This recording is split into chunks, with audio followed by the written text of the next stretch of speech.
لوگ آکسیجن سے سانس لیتے ہیں لیکن مسلمان حضور کی محبت سے سانس لیتے ہیں۔ ان کا جینا مرنا حضور کے نام سے ہے۔ محبوب کریم صلی اللہ علیہ وسلم کی آبرو، حضور کی عزت، حضور کی ناموس کائنات کا سب سے قیمتی اثاثہ اور سب سے قیمتی سرمایہ ہے۔ گزشتہ کئی صدیوں سے مغرب باقاعدہ تحریک کے طور پہ حضور علیہ السلام کی ناموس پہ حملہ آور ہے، لیکن گزشتہ ایک عشرے سے بہت زیادہ اس میں شدت پیدا ہو گئی ہے اور آقا کریم علیہ السلام کی ناموس اور حضور کی آبرو پر وہ مختلف ذرائع سے حملہ آور ہو رہے ہیں۔ یہ ایسا کیوں ہے؟ اس کا سبب مسلمانوں کی کمزوری، باہمی انتشار، فرقہ واریت، بد عملی، جہاد گریزی اور مسلم حکمرانوں کا فرنگی روحوں کے سانچے میں ڈھل جانا اور ان سے غیرت، حمیت کا ختم ہو جانا ہے۔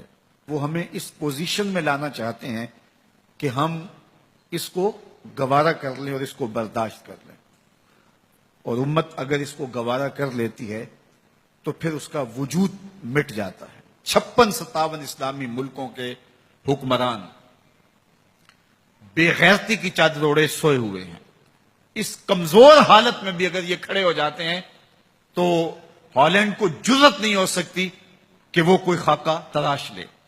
لیکن بدبختی یہ ہے کہ 56-57 اسلامی ملک، 2.25 ارب آبادی کے حکمران، یہ ایک چھوٹی طاقت نہیں ہے، بہت بڑی طاقت ہے، لیکن اس کے باوجود یہ خواب خرگوش کے مزے لے رہے ہیں اور اتنا بڑا حادثہ ہونے جا رہا ہے اور یہ خاموشی کی چادر اوڑے ہوئے۔ اب یہ کیسے جاگیں گے؟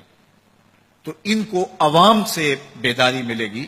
عوام جب ان کے خلاف کھڑی ہوگی، پوری قوت کے ساتھ احتجاج ریکارڈ کروائے گی، تو یہ ایک میسج ہے کہ مت سمجھنا کہ یہ چند لوگوں کا مسئلہ ہے، یہ 2 ارب مسلمانوں کا مسئلہ ہے۔ وہ سب کچھ گوارا کر سکتے ہیں، اپنے آقا کی ناموس پہ حملہ گوارا نہیں کر سکتے ہیں۔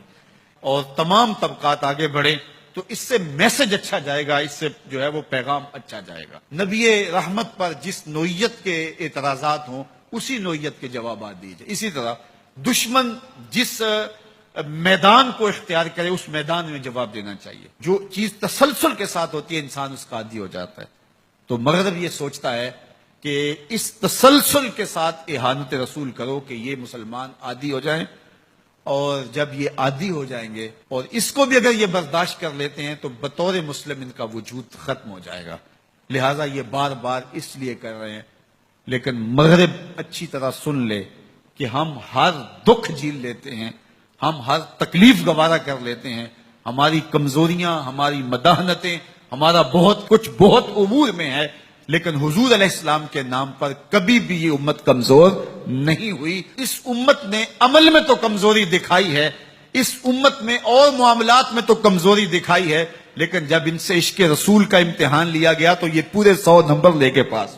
تو اس لیے مغرب کو اپنی ان حرکتوں سے، ان مکروہ حرکتوں سے باز آنا چاہیے اور ہمارے حکمرانوں کو غیرت کا سبق پڑھنا چاہیے اور پوری طرح کھڑے ہونا چاہیے اور پوری طرح قوت کے ساتھ میدان عمل میں موجود ہونا چاہیے۔